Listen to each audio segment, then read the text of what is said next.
La pluie tombait sans relâche cette nuit-là, transformant les ruelles en bourbiers.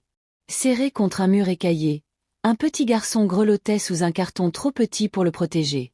Ses vêtements trempés collaient à sa peau maigre. Il avait faim. Une faim qui tordait son ventre depuis 3 jours. Personne ne lui avait donné un morceau de pain aujourd'hui. Les passants pressés détournaient les yeux quand il tendait sa main sale, préférant oublier son existence.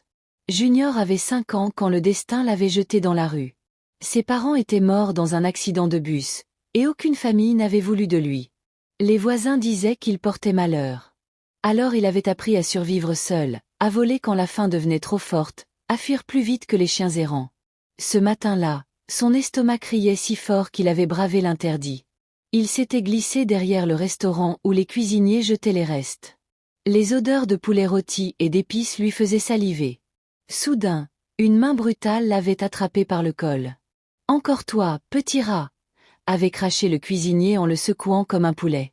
Un coup violent l'avait envoyé rouler dans la boue. Des rires avaient éclaté. Junior s'était relevé en silence, essuyant le sang qui coulait de sa lèvre. Il connaissait cette humiliation. Elle faisait partie de son quotidien. L'après-midi, alors qu'il fouillait des poubelles près du marché, ses doigts avaient rencontré quelque chose d'inattendu. Un magazine à moitié déchiré, couvert de boue. En frottant la page, il avait découvert des photos d'hommes souriant devant de grosses voitures. Un titre attira son regard. Comment ils ont bâti leur fortune à partir de rien. Ses doigts tremblaient en tournant les pages abîmées. Il ne comprenait pas tous les mots, mais une phrase restait gravée dans son esprit. La richesse commence par une idée. Ce soir-là, au lieu de mendier, Junior avait fait quelque chose de différent. Devant l'étal d'une vendeuse de légumes, il s'était baissé pour ramasser les feuilles fanées qui jonchaient le sol. « Je peux nettoyer devant ta boutique », avait-il proposé d'une voix rauque. La femme l'avait regardé avec surprise, puis avait hoché la tête. « D'accord, petit. Mais tu auras juste une tomate. » Junior avait travaillé avec acharnement, balayant chaque coin. Quand la vendeuse lui avait tendu la tomate abîmée, il avait eu l'impression de tenir un trésor. Ce n'était pas de la charité. Il l'avait mérité. Le lendemain, il était revenu. Et le jour d'après. Peu à peu, d'autres commerçants acceptaient ses services contre un peu de nourriture ou une pièce. Un vieux tailleur lui avait même offert une chemise trop grande pour lui. Un soir, alors qu'il rangeait des cartons pour un marchand de téléphone, un homme en costume avait arrêté sa grosse voiture devant la boutique. « Tu travailles dur pour rien, petit », avait-il lancé en ajustant sa cravate. « Si tu veux devenir riche, apprends à vendre, pas à servir. » La voiture était partie dans un nuage de poussière, laissant Junior planté là, les mains noires de cambouis, le cœur battant. Ces mots résonnaient dans sa tête comme un défi. Il ne savait pas encore comment, mais une certitude brûlait en lui. Un jour, il ne serait plus l'enfant invisible qui fouille les poubelles. Un jour, ils le verraient tous.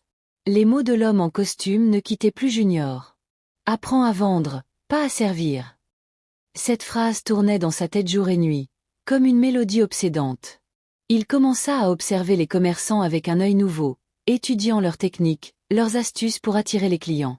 Un matin, alors qu'il transportait des paquets pour le grossiste en tissu, il remarqua quelque chose d'intéressant. Les chutes de wax colorées étaient jetées sans ménagement, considérées comme inutiles. Junior ramassa discrètement quelques morceaux et les glissa sous sa chemise usée. Le soir, dans son abri de fortune derrière le garage, il examina les tissus à la lueur d'une bougie volée. Ses doigts maladroits essayèrent de façonner quelque chose avec les restes de wax. Après plusieurs essais ratés, il parvint à créer un petit porte-clés grossier. Ce n'était pas parfait, mais c'était un début. Le lendemain, il se posta près de l'université avec ses modestes créations. Les premiers passants l'ignorèrent. Puis une étudiante s'arrêta, intriguée. « C'est toi qui fais ça ?» demanda-t-elle en examinant le porte-clés. Junior hocha la tête, le cœur battant. « C'est original. Combien ?» Il n'avait même pas pensé au prix. « 500 francs, lança-t-il au hasard. La transaction fut rapide. Quand la pièce tomba dans sa paume, Junior sentit une étrange chaleur lui monter au visage. Ce n'était pas de la charité. Il avait vraiment vendu quelque chose qu'il avait créé. Les jours suivants, il améliora ses produits, ajoutant des bracelets simples à sa collection. Un vieux cordonnier, pris de pitié, lui montra quelques techniques de base. Junior apprenait vite. Très vite. Mais la rue avait ses lois. Un soir, alors qu'il rentrait avec ses gains de la journée, 3 adolescents plus grands lui barrèrent le chemin. On veut notre part, petit, grogna le plus costaud en lui saisissant le bras. Junior connaissait ces garçons. Des enfants des rues comme lui, devenus voleurs par nécessité. Au lieu de résister, il eut une idée. Prenez la moitié aujourd'hui, proposa-t-il, mais laissez-moi travailler. Demain, il y en aura plus pour tout le monde.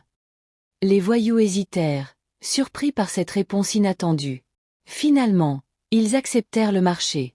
Ce fut le début d'une étrange alliance. Avec cette protection, Junior put vendre en paix. Son commerce grossit. Il embaucha 2 autres enfants des rues pour l'aider, leur promettant un vrai repas chaque jour. Les produits s'amélioraient, sacs légers, pochettes, tout ce qu'on pouvait faire avec les chutes de tissu. Un après-midi, un client inhabituel s'arrêta devant son étal de fortune. L'homme examina longuement les articles, puis fixa Junior. « Je pourrais t'en commander 500, dit-il enfin. Mais il me les faut dans 2 semaines. » Junior sentit son estomac se nouer. 500 pièces. Une commande impossible. Mais aussi une opportunité incroyable. « Ce sera prêt, » répondit-il sans hésiter. Les nuits qui suivirent furent interminables. Junior et ses petits employés travaillaient à la lueur des lampadaires, assemblant, cousant, perfectionnant. Le vieux cordonnier les aida en secret, impressionné par leur détermination.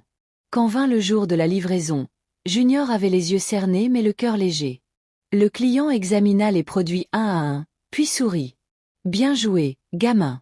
On pourrait faire affaire ensemble. » Ce soir-là, pour la première fois de sa vie, Junior dormit avec l'estomac plein et un avenir devant lui. Il commençait à comprendre, la rue lui avait tout pris, mais elle lui avait aussi tout appris. Les règles du jeu étaient dures, mais maintenant, il savait comment jouer. La petite entreprise grandissait lentement mais sûrement.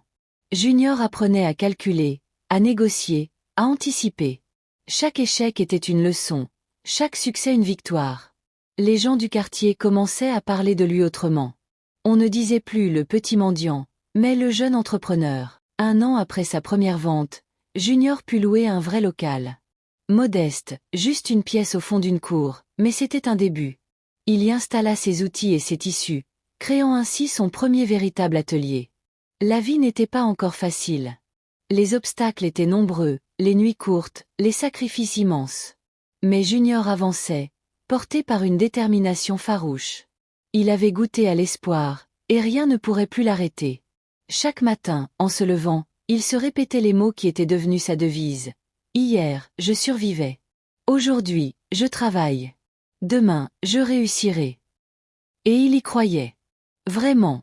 20 ans plus tard, Junior n'était plus le même.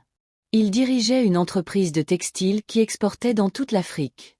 Les médias l'appelaient Astérisque, le roi des ruelles Astérisque. Les hommes politiques voulaient être photographiés avec lui. Mais il n'avait pas oublié. Il a ouvert des centres pour les enfants des rues, des écoles où on leur apprenait à se battre autrement. Un jour, un ancien gangster, jaloux, a tenté de le faire chanter. Junior a souri et lui a rappelé. « Tu m'as volé mon pain un jour. Aujourd'hui, je pourrais t'écraser, mais je te donne une chance.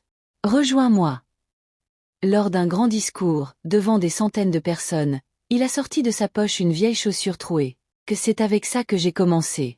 La rue m'a appris une chose. Quand on n'a rien, on a tout à prouver. » Chaque année, il retournait dans son ancien quartier, s'asseyait par terre et partageait un repas avec les enfants qui fouillaient les poubelles. Comme lui avant. Comme personne ne l'avait fait pour lui.